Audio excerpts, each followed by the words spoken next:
and welcome to Curious Faith, questions and conversations for those thinking about following Jesus again. I'm Bill Wallace, and I am the host of Curious Faith. I'm so glad you are joining here back with us.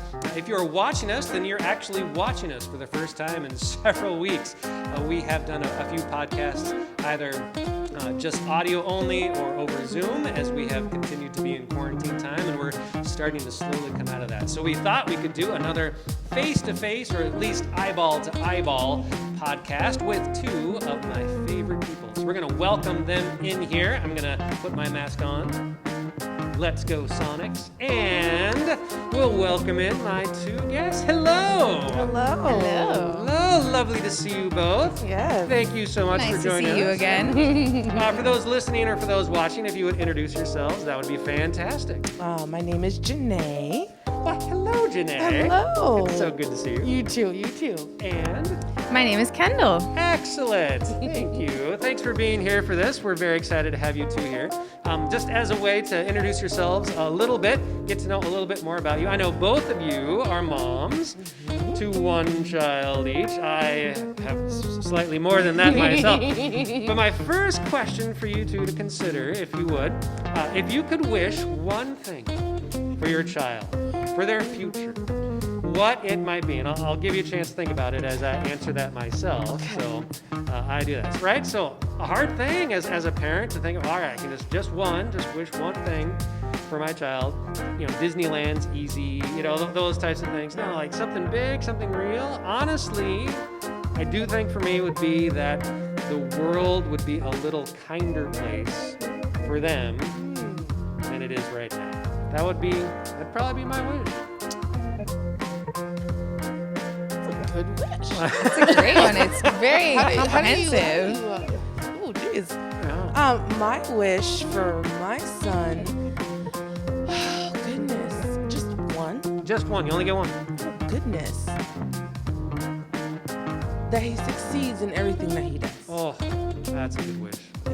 Yeah, I like that. That way, no matter what is going on, Whatever it might be. yeah, right? he'll be successful no matter what. Yeah. I like that. Yeah. Mine is that I hope my daughter feels fulfilled and happy, so that whatever comes in her life, she feels like she is on a path that is where she wants to go, and that it's something that brings her joy. Ooh, yeah. I like that a lot. Fulfillment. Yeah, that's very good. Amazon does that well. I don't know. Too. They do. Yes. Yes, they do. I don't know. I got a delivery yesterday. Oh, I'm Right right on on time. mine. Excellent. Well, I'm so glad you both are here. I wanted to be able to dive into our topic today of whose lives matter. Super light, non-controversial little conversation, just relaxed. Right? Well, we can do this. So thank you for being a part of that.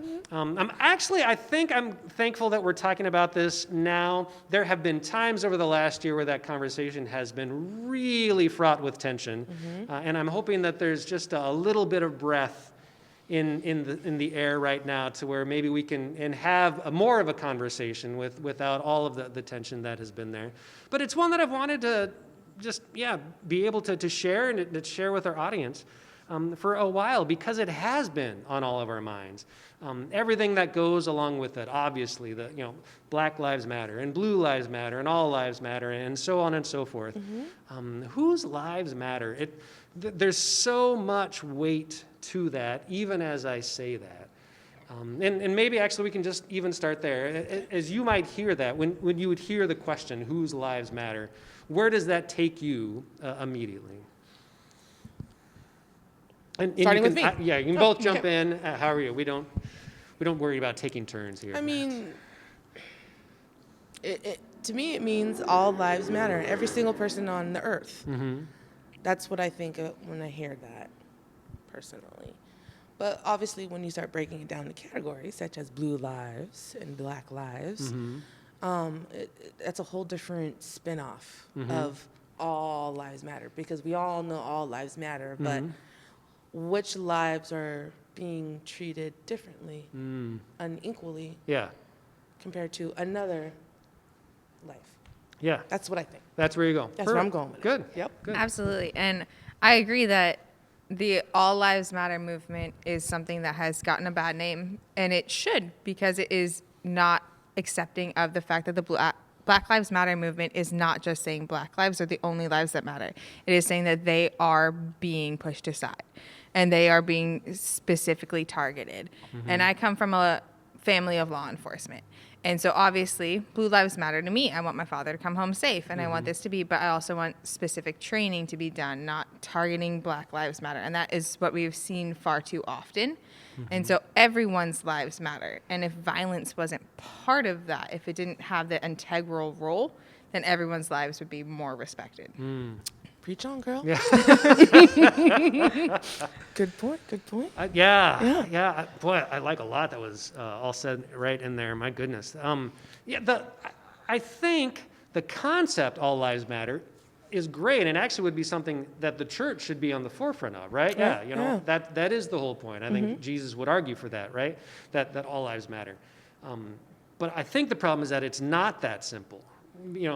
By saying all lives matter, there is at least some acknowledgement that at different times, different lives seem to be more challenged, seem to, I don't know, matter less. I don't know if that's quite the right language, but Right. but to use the language of the phrase, which lives matter, so on and so forth. That is kind of the point, right? That not all lives are being respected at a certain time.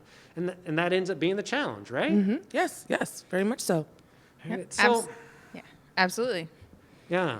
And it's hard when you are coming from that law enforcement background and you've watched that and you also stand up for people and you know that they do serve a purpose, but you can also see them targeting people that are of color for a specific reason. And a lot of that comes from a fear, and it comes from a background that they are not trained correctly, and you see someone and you kind of suspect that is happening. And that needs to change. And everyone's lives should matter, but it needs to be a lot more addressed that everyone's lives should matter. Not that this is an easy target, not that this is someone that you expect to be doing something wrong, that you need to come at that from a point of no assumptions and no judgments and really look at the facts before things happen.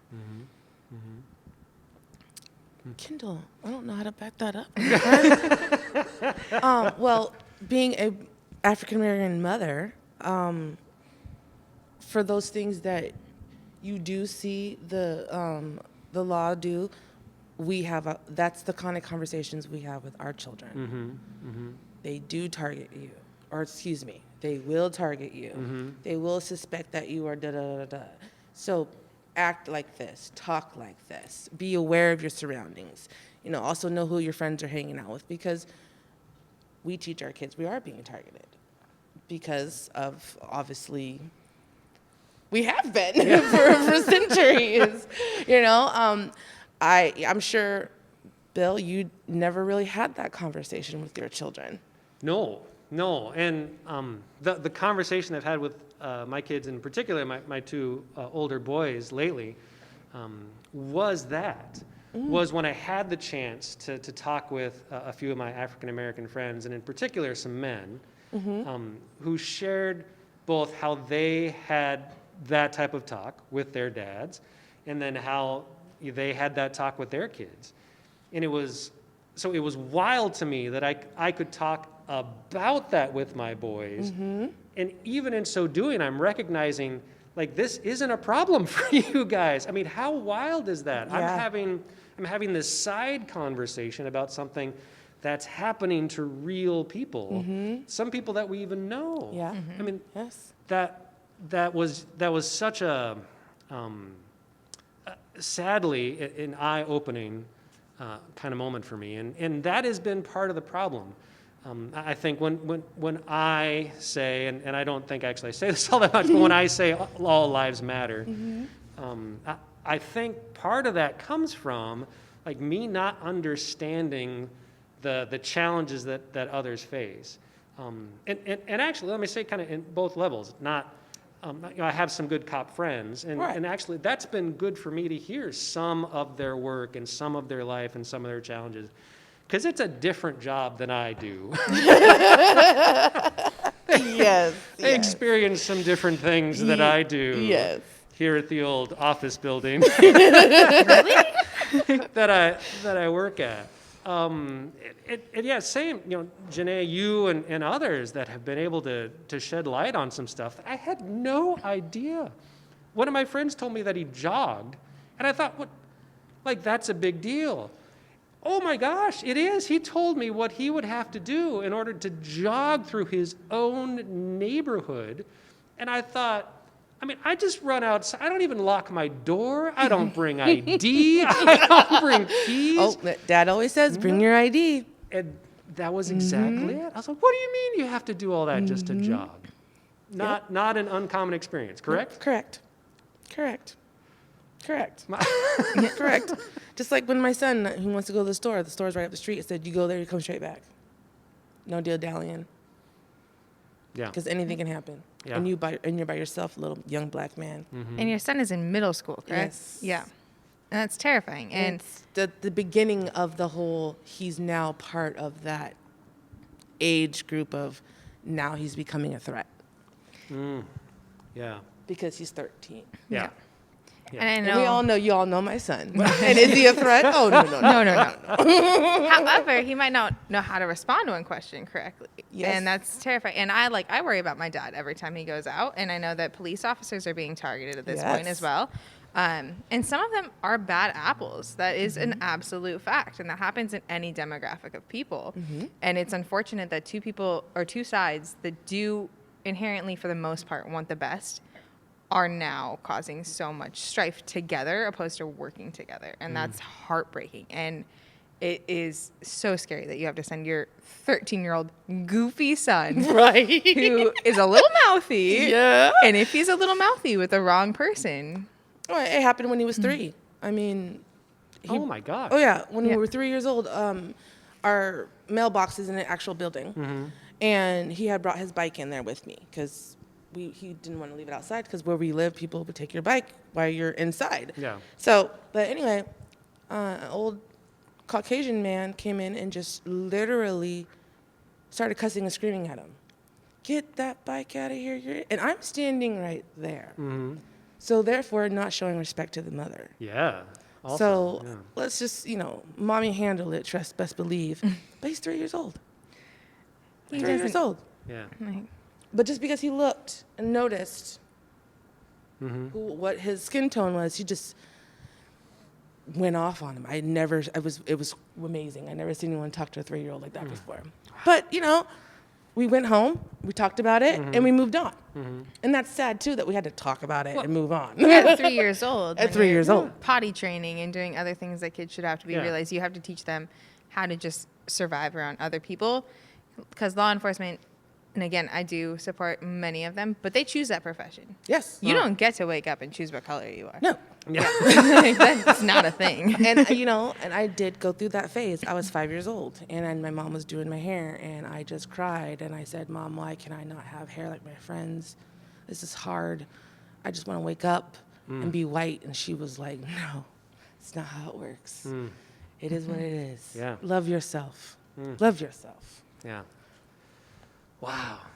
Gosh. Yeah. So, within all that, again, obviously, I just wanted to have some of this conversation. I don't know that we're going to be able to solve the problems that seem to have been challenging us for, I don't know, 300 years? Something like that? Yeah. Yeah, it's been- Just in America, too. Just in let's America. go back. We're not even going to talk about the world. Let's go deeper. What is useful at this point? Kind of, yeah. Honestly, from both perspectives. Janae, yeah, I appreciate you because you speak from your own perspective. But yeah, now also as a mom, specifically of an African American boy, that I think is such a unique perspective. Yeah, what is helpful for him? What is helpful for us to be able to support this process? What's the right thing? I think that's where a lot of, again, I don't want to put words in other people's mouth. Right. That's where I, as a middle-aged white person who has had a fairly privileged life, Yes. what can I do to help, if anything? Is there anything I can do? Educate yourself. In what terms? Like, What can we do? You Because could read a book. about which subject? I wasn't trying to be a small. Educate yourself. Like talk to your friends. Talk to many different friends. I'm into watching. I'm on YouTube right now, and I guess I was a Democrat, whatever. But I've been watching Republican YouTubes just to see what they're all about. Yeah, sure. See if I'm missing anything. And actually, to tell you the truth, I missed some quite few things. But that could go for learning about cultures, and learning about people. Don't be biased. Don't go the stereotype route. Get to know a person. I have to say, Those stereotypes, man. If we can just get away from all that, Yeah. the communication shouldn't be an issue. Does that make sense? Yeah. Yeah. and like you and I are friends on Facebook, and I love the things you share because you share these Black empowerment stories all the time, things that I would never have known otherwise. And I always end up, not always, but often end up clicking on the links, and I hear these stories that I would never have known. So like really opening eyes to that has been like helpful. So much about it is just beautiful women and awesome hair, but like, and that sounds stereotypical, but it's so okay. cool learning the stories behind like what that hair means and the stories behind that and understanding all of those things. And so things as simple as that have meant a lot to me. Yeah, like, did anyone know the first female millionaire was Black? Did not. I did not know Now that. you know. Yeah. She used to sell hair products. Really? Yes. So That's so not cool. only was she the first woman, she was the first Black woman. Yeah. That is The awesome. first Oprah. Yeah. Yeah, so you gotta just research, kind of like how how the minorities have learned white culture. Yes. Turn it around, Yeah. plain and simple. Yeah. That's something that I've heard that was insightful. Again, for me, from an African American male who said that in order just to navigate kind of modern American culture, people of color, and not just African Americans, but Right, yeah, people of- Asian yeah. and Latino and all kinds of folks, they have to speak white. And not by speak white, like they have to understand white culture. They have to, they've got to know how to play the game and how to play the system. Whereas, again, I've just been born into that and bred into that. So, like, I haven't had to learn the culture of others because mine's already the dominant one. Right. And yeah, so it's kind of burden on me, the burden has been on so many others in order to figure me out, and they figured me out. So, yeah, for me individually, in my world in particular, that it's so funny because someone actually just said today, hey, you pastors, you got to read some books that aren't written by old dead white guys. I was like, And same goes for us. yeah, well, Okay, because I didn't know a lot of stuff till my dad was like, for instance, he asked me one day, he goes, do you think that cowboys are white, or only white? And I was like, yeah, cowboys and Indians, right? He's like, no, they're Black cowboys too. And many Hispanic as well. Right, and Yeah. now, Yeah. I'm like, whatever, Dad, he's like, here, read this book. yeah. And I was like, oh, I read the book, and there were so many. Point being is, even us minorities need to look too. And you can find empowerment in that as well as hearing your own Exactly. history that you might not know. Like, Exactly. am I free to ask a question? Absolutely, Yes. of All course. right. How do you feel as well about being a Black woman in specifically? Oh. Because all lives matter, like, is one thing, but like whose lives matter also includes women and men and Yeah. that disparity. Yeah. And being a Black woman in this age. Black women are on the bottom of the totem pole. That is a fact. It's hard. It's depressing. It's a struggle. It's beautiful. It's a curse and a blessing. It's hard. It really is, especially now. I think it's harder for me now than it was when I was a child. Just because I'm older Yeah. and the responsibilities of my lifestyle is different than as a child. And that's when you start noticing, you know. I get you. You know, I'm not going to sit here and lie and wish sometimes I wasn't, but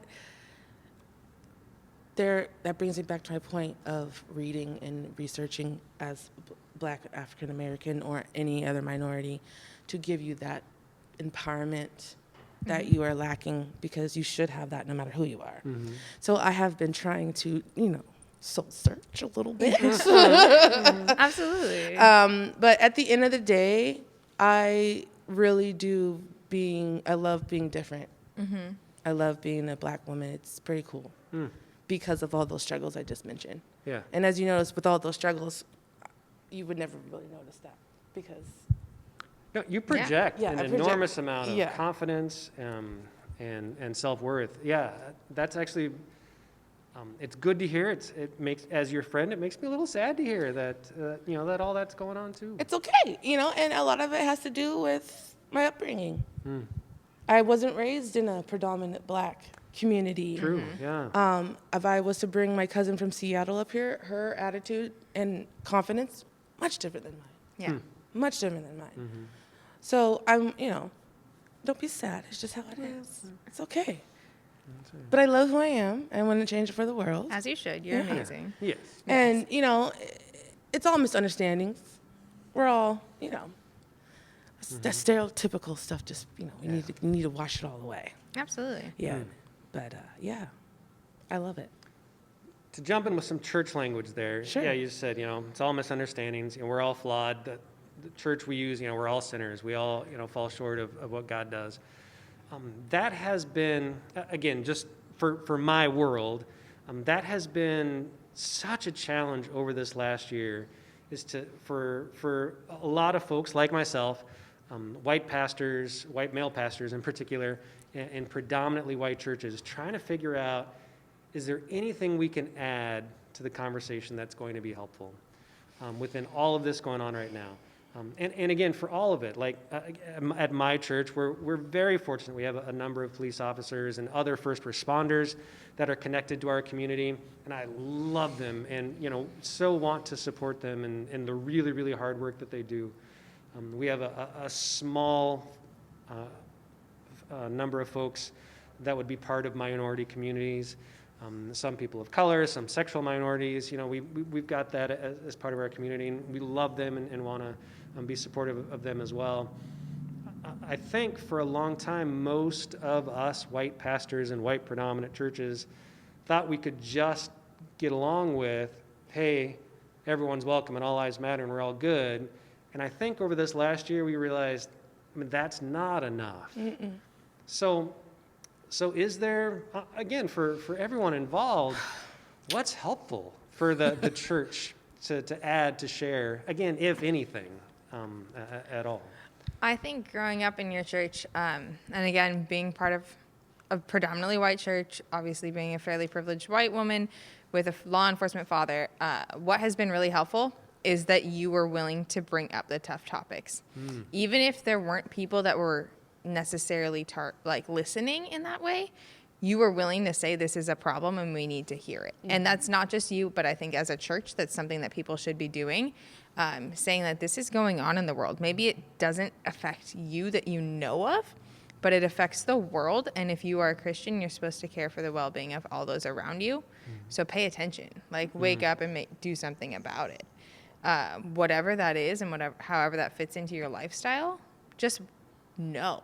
Like when I first heard defund the police, right? I was like, that's a terrible idea. Right. No, I was like, oh, no. I work in a job where I call the police at least 3 times a week because I work with unruly, very troubled adolescent boys. Yeah. And they are larger than me and they break things and they hurt people and I need to, and I'm like, yep, I'm super glad I can sit. I'm like, don't defund them. Right. Then I did research and I was like, oh, I understand now, proper training, all of that. So Sure. And you are willing to raise that conversation within a church. And I think that's what most churches should be doing, is being like, hey guys, we can't sit comfortably anymore. The world isn't comfortable. Things are changing just like it did with Jesus, just like it did many, many, many times before.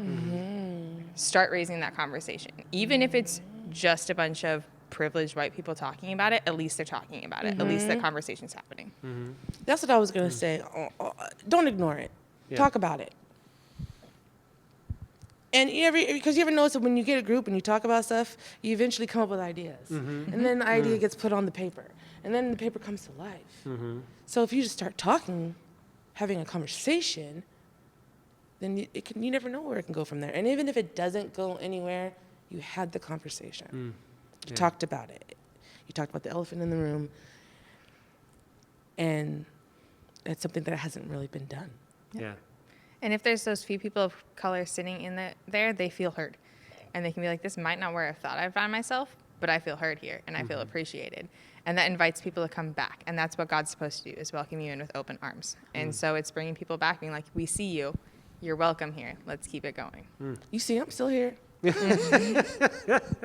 I may not be here in person, y'all, but I am watching on TV.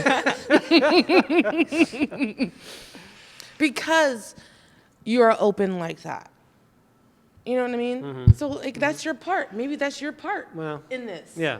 Yeah. And that's another thing. You don't have to think that your part has to be big. The little things are the big things.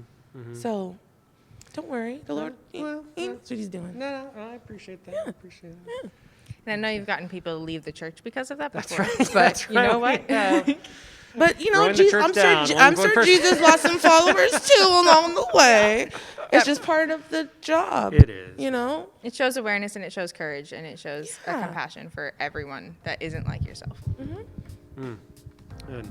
Well, thank you. Yes. And yeah, thank you for being a part of this conversation. That was, Yes. yeah. Thank you for part having of me. Yeah, thank you. The hope and the goal was, we've got like 1 whole minute left. Yes. Is there, Yes. is there anything that we didn't talk about that you two were hoping that we might bring up at some point? Do you know the Sonics don't still play here? That's just painful. That's messed up. That's messed up. There's no need for that. The Sonics are coming back. Yes, Yes. please. My oldest child is named after Gary Payton. Yes, Come he on, is. let's go. Janae, do you have anything else to add?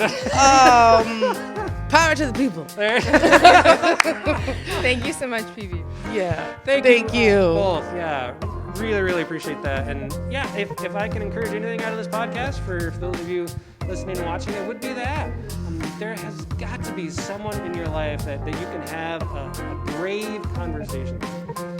I heard just a little while ago from another African American friend of mine that we don't really need safe spaces now. We need brave spaces. We need places where people are willing enough to be brave enough to maybe ask some tough questions and hear some hard things. And I've really taken that to heart over these last couple of months. So thank you for being a part of this brave space. Thank you. Thank you for listening to this. And I can't wait for us to have another brave conversation next week. Let's hope that it can be even still in person, and we'll just do this for as long as the numbers keep going down. Thanks for watching. Wear a mask. We'll see you back here next time. Bye-bye.